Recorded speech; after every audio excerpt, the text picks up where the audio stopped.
plus didactique. Hein. Alors, je vais commencer par un petit historique et puis les perspectives dans le cadre du débat sur le néocolonialisme.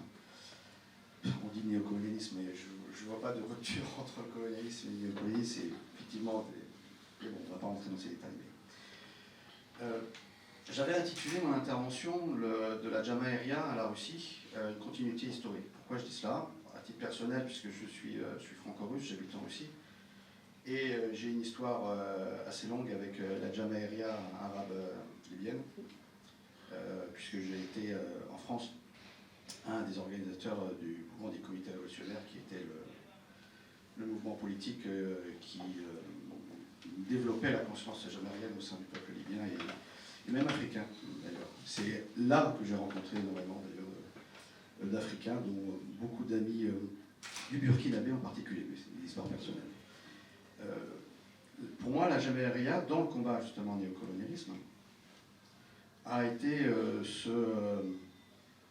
Mouammar Kadhafi, il faut le dire directement, a été la personne qui a permis de relancer, je pense, une forme au sein des masses, des masses africaines, cette idée qu'on pouvait construire un développement sans se référer aux anciens colons, aux anciennes puissances coloniales, ce pourquoi, entre autres, il a été éliminé par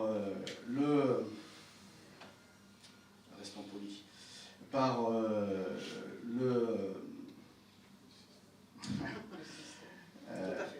oui, voilà, Monsieur Sarkozy, allons-nous dire.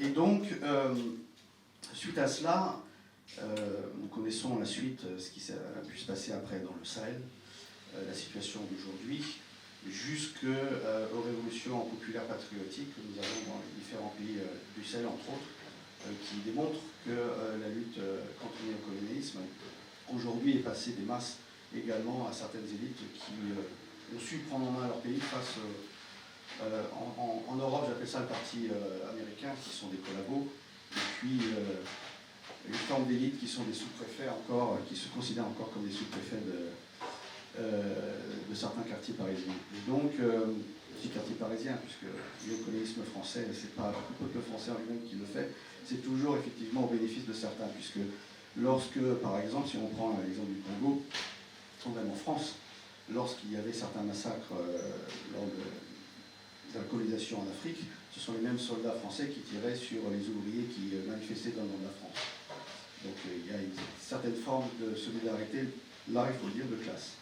Il faut remettre en perspective. Mais aujourd'hui, quelle est la situation? Je vais assez vite puisqu'on a peu de temps.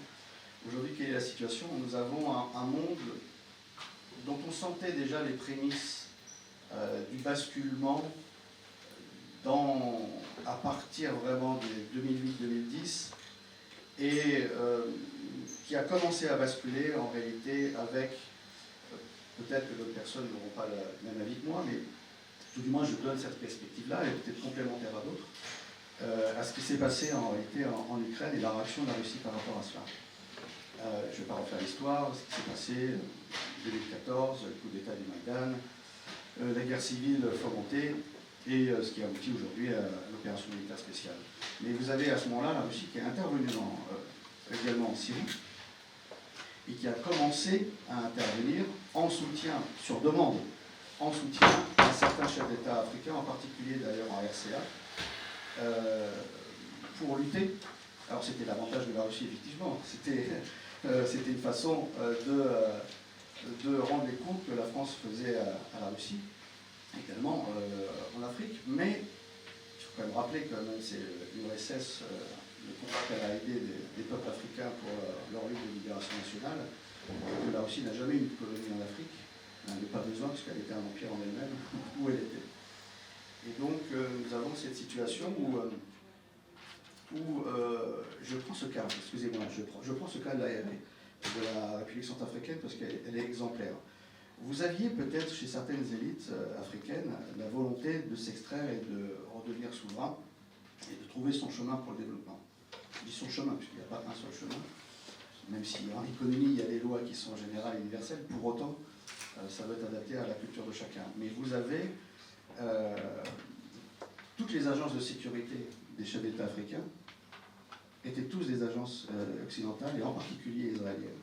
Vous ne pouvez pas, à ce moment-là, décider, sinon, évidemment, il y a des révolutions de palais, où vous disparaissez, on trouve toujours quelqu'un pour vous remplacer.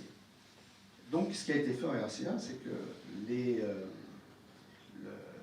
la garde, les gens qui s'occupaient de la garde présidentielle, en plus, évidemment, des soldats centrafricains, ont été des troupes russes, qui a permis au président de la Centrafrique de pouvoir commencer à avoir une politique souveraine, et avec l'aide militaire russe, quand le système était mis en place, de pouvoir reprendre le contrôle de plus de 90% du territoire en 3 mois, ce que la France n'avait pas fait en plus de 10 ans d'intervention.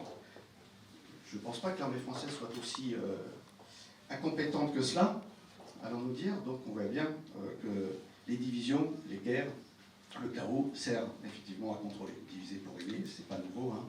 La France est spécialiste, Richelieu, l'Allemagne. Et donc aujourd'hui, on est dans une situation où vous avez la Russie qui revient en Afrique, non pas qui revient par rapport à l'URSS, hein, qui revient pour soutenir ce que je considère moi, la seconde lutte de libération nationale des pays africains, ou même de l'Afrique en général.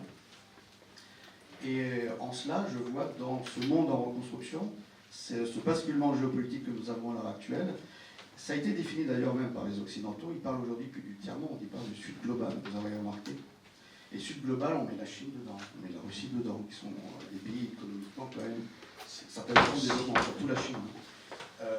Et donc, et même des pays justement d'Amérique latine, qui essayent de s'extraire de l'influence américaine très dure, dont l'Argentine, ça c'est encore une autre histoire. Et donc on est pour moi dans une situation aujourd'hui face au néocolonialisme, où aujourd'hui nous avons des masses africaines qui sont conscientes du combat et des trahisons des élites. Vous avez la Russie qui est revenue sur le terrain international, parce qu'elle ne veut pas se laisser dépecer, puisque c'est le but de l'impérialisme américain. Et vous avez la Chine qui s'affirme sur le terrain aussi international, alors que jusqu'à présent elle était en retrait. Et face à cela, et avec ce qui se passe, que le déclencheur a été pour moi la guerre en Ukraine, c'est que vous avez aujourd'hui une compréhension, chacun a ses intérêts. Les États n'ont pas d'amis, tout le monde a des intérêts. Mais quand vous avez conscience et que vous le faites avec respect avec votre partenaire, vous n'êtes pas là pour entourlouper, comme le font tous les accords, et les Russes l'ont bien compris aujourd'hui, que les Occidentaux, les accords à signature ne valent rien. Ils l'ont même affirmé, que ce soit Hollande ou Angela Merkel avait indiqué que les accords qu'ils avaient signés sur Minsk, ils n'étaient pas là pour les respecter.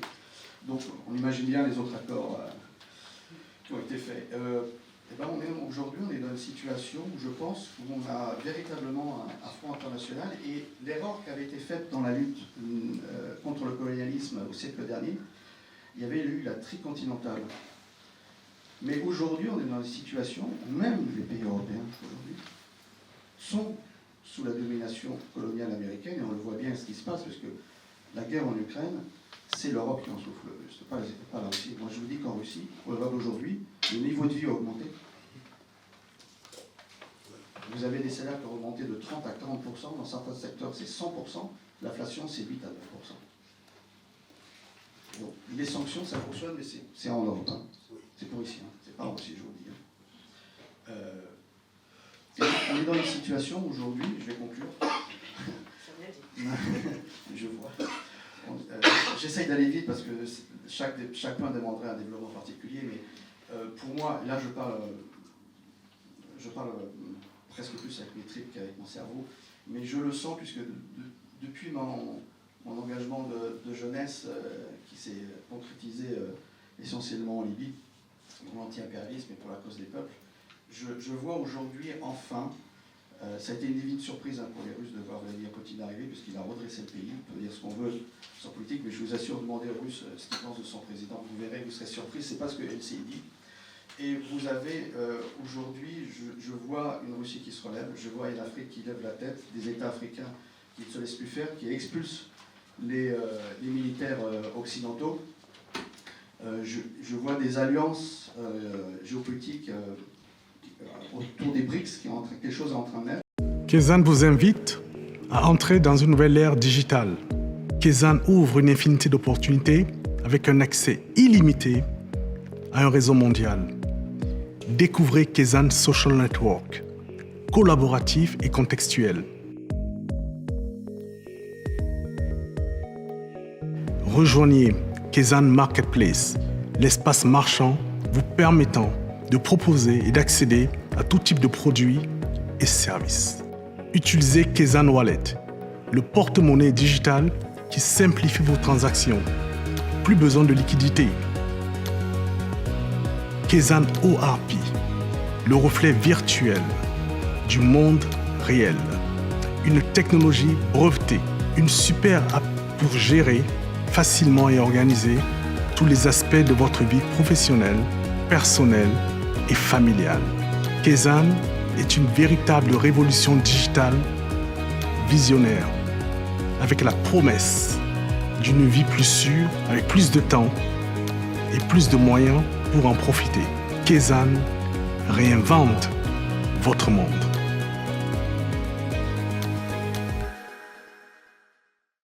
Rien n'est parfait, la ligne n'est pas des fois claire, il peut y avoir même des oppositions entre les pays. Mais ça se règle dans le cadre du débat, en particulier chez les BRICS. Et c'est cela qui me fait dire que la communauté internationale, comme il affirme en général, c'est nous. C'est absolument pas les petits marquis de certains quartiers parisiens, c'est pas les pantins de Washington ou autres tordus à Londres. Et c'est en cela que je pense que la lutte néocoloniale en Afrique et pour la cause des peuples en général, aujourd'hui, s'il y a peut-être 20 ans on pouvait désespérer, aujourd'hui on a véritablement un espoir. Et moi j'ai confiance parce que à travers mes interventions à une époque, moins aujourd'hui évidemment, mais à une époque j'intervenais assez régulièrement sur Afrique Média, et j'avais vu quelque chose d'extraordinaire qui existe nulle part en fait. C'est que vous aviez les peuples africains qui avaient une conscience géopolitique plus développée que les masses en Europe. Et ça veut dire que dans le combat politique, vous avez une avance. Et c'est quelque chose qui, pour moi, est très important. Et, petite note humoristique. En avance de la compréhension géopolitique, j'espère de la complémentarité qu'on peut avoir, certains, entre les différents luttes et combats. La Russie, qui fait partie des BRICS, évidemment, est en avance en technologie militaire, donc on met la dragée haute en ce moment à l'OTAN. Et puis je terminerai sur quelque chose, on a tous chacun nos parcours. On a tous des fois des idées qui peuvent peut-être s'opposer, et en fait, je ne pense pas. Il y avait un slogan des Tupamaros, qui était, je le prends toujours parce que pour moi c'est idéal, qui était une guérilla d'Amérique latine en Uruguay, si je ne me trompe pas, et qui avait comme slogan, il disait « Les mots nous divisent, mais l'action nous unit ». Et c'est sur ça que je vais conclure mon intervention, et j'espère que ce qui se passe à l'heure d'aujourd'hui, ce sera le début autant dans les pays, de manière générale, que les différentes personnes ou les différentes organisations qu'on peut représenter, ou les médias qu'on peut représenter. Merci. Merci. Merci.